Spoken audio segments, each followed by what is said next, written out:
Je trouve ça assez passionnant, tu vois, quand tu vas au fond du tableau et que tu vois ce pendu là, et que tu vois... Donc voilà, là je suis en plein travail. Ouais. Hein, tout qui t'intéresse au métier de réalisateur, là je suis en train de réfléchir à des trucs... De malade. Des trucs de malade. J'ai pas du tout écrit avec une passion de cinéma en fait. J'ai écrit pour raconter une histoire et en fait, mon seul, mais peut-être aussi parce que je viens du théâtre et quand t'es au théâtre, t'as un contact direct avec le public et en fait c'est sans pitié quoi. Quand tu joues, le public il est en face de toi, il réagit pas, t'as la réaction directe donc tu joues, tu n'es là que pour le public. C'est le chat. En fait j'aime pas les chats donc mais c'est les chats de ma femme. Du coup moi je rapporte ça au cinéma en me disant moi j'écris pour le spectateur quoi. Je pense en permanence au spectateur, il faut pas qu'il se fasse chier, il faut que ça l'intéresse, il faut qu'il ait envie, il faut que moi, ce qui me fait marrer, ça le fasse marrer aussi, mais peut-être que ça le fait pas marrer. Donc du coup, je réécris jusqu'à ce que je me dise ça fera aussi bien marrer un Corse qu'un Périgourdin ou qu'un Algérien, quoi. En fait, j'ai toujours envie qu'il y ait beaucoup d'empathie, par exemple, avec le personnage principal. C'est-à-dire que j'ai envie que le spectateur se reconnaisse vraiment, puis que dès le départ, il se dise il a envie de partir avec ce mec-là, de sauver son entreprise, de se lancer dans le défi de se qualifier pour les Jeux Olympiques, qui est un truc un peu fou.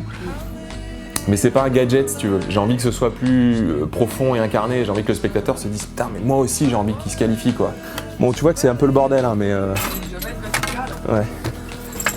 Tu vois, par exemple, j'ai gardé les skis du film. Ils sont incroyables. Par rapport à tout le débat qu'on a actuellement sur l'identité nationale, sur qu'est-ce qui apporte quoi l'identité nationale, tu vois où elle se situe. Ouais. Et en fait, un Algérien, il fabrique des skis 100% français, il participe de l'identité nationale comme n'importe qui, quoi. Ouais. Ça, c'est mon père en tenue de combattant japonais, tu vois.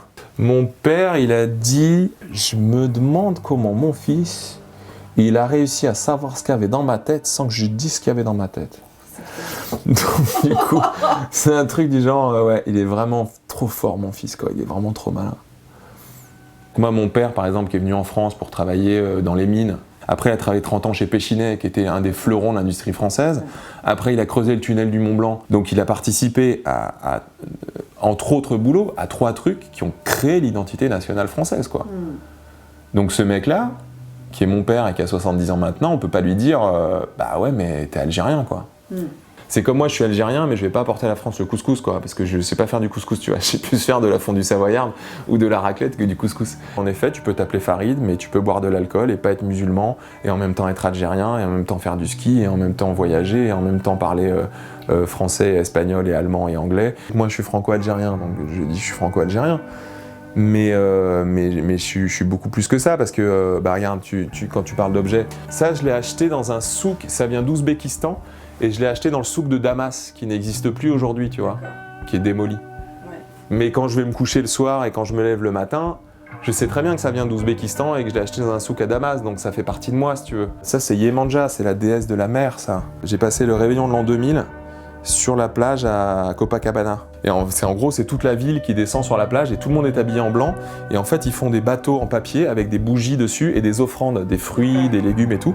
Et ils mettent le bateau à l'eau et en fait, le bateau prend feu et coule au bout d'un moment. Et donc, toutes les offrandes vont couler dans la mer comme ça et sont offertes à Yemanja.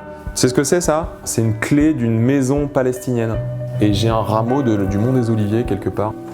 Donc voilà, il faut que je mette le rameau du Mont des Oliviers avec la clé, voilà, tu vois, comme ça je mets la paix sur la clé. Je pense qu'il y a des gens qui comprennent pas que qu'on ait un mélange de toutes ces cultures de partout dans le monde, quoi. C'est notre monde. Ouais, que c'est notre monde et puis que c'est pas une démarche volontaire ou c'est un truc naturel qui se fait simplement, quoi. En fait, c'est aussi ça que je voulais dire dans Good Luck Algeria, c'est que c'est simple, quoi. C'est-à-dire qu'on essaie tout le temps de complexifier les choses et c'est à la fois hyper complexe parce qu'en effet on est ces mélanges-là et tout, mais c'est tellement simple.